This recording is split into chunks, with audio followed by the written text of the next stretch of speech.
This is Jeff Plinsky from Lawrence High School, and I'm here working with tabroom.com to show you how to judge congressional debate online. When you go to tabroom.com to get your ballot, you're going to obviously go to tabroom.com, and then up here at the top, there should be a button that says log in.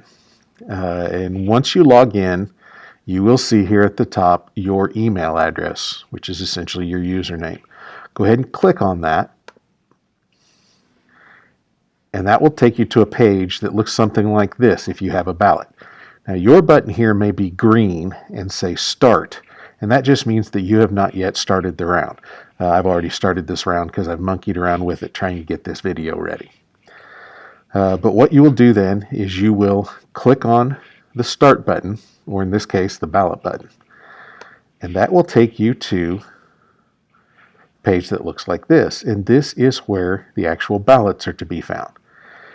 And so when the first student begins to speak, they should introduce themselves to you, and on the drop-down bar will be the names of all the students competing in the chamber, and you will simply pick the appropriate student. I'm going to pick one of my own here.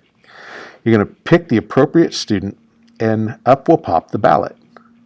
Now here in the section marked topic or bill, you're going to want to write a couple of words to indicate the topic of the legislation that the student is speaking on. Let's say, for example, they're speaking on a piece of legislation that deals with Saudi Arabia. So I'm going to call this the Saudi Arabia bill. And I'm going to spell it correctly. And then let's say, for example, my student is speaking in favor of the bill. So I'm going to click on the for the bill. And then down here in the comments and feedback, I can type whatever it is that I want to type for comments or feedback for that student. And you fill that up. And then down here at the bottom, you need to award that student points for their speech.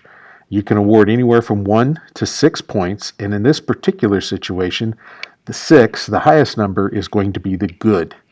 1, the lowest number, is going to be the worst score.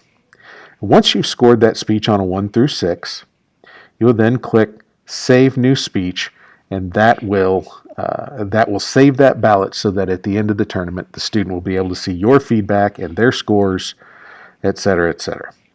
And then once that's done, you can go to back here to the drop-down bar, and when the next person starts speaking, you simply select the name of that person who's speaking. Pick another one of my students here.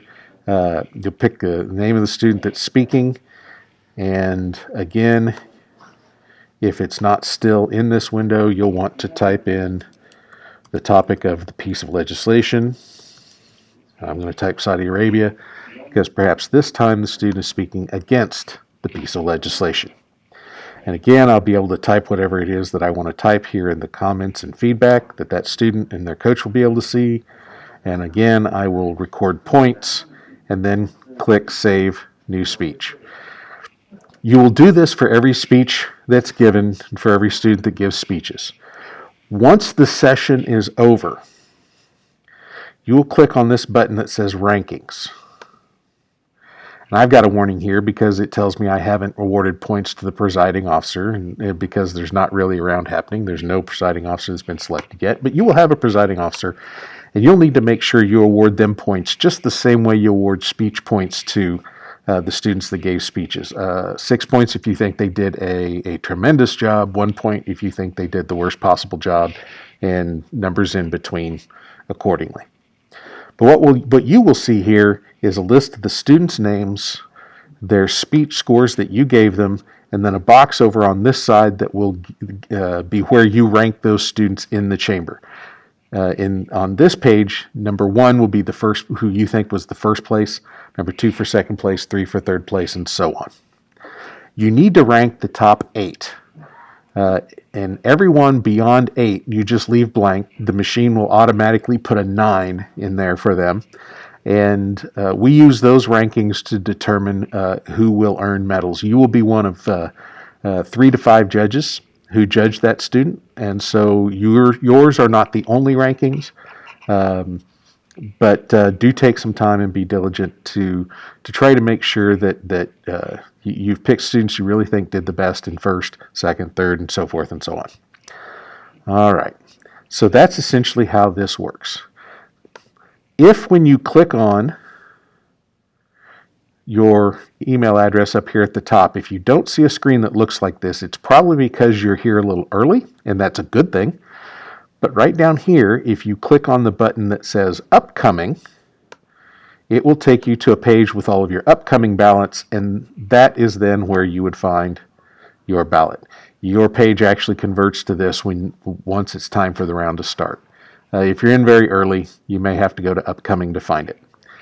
And that's it. It's that simple. You will want to make sure that you have the whatever video tool is being used. In the case of our tournament, we're using WebEx. You want to have WebEx open it in another tab so that you can flip back and forth from the video to writing comments on the ballots.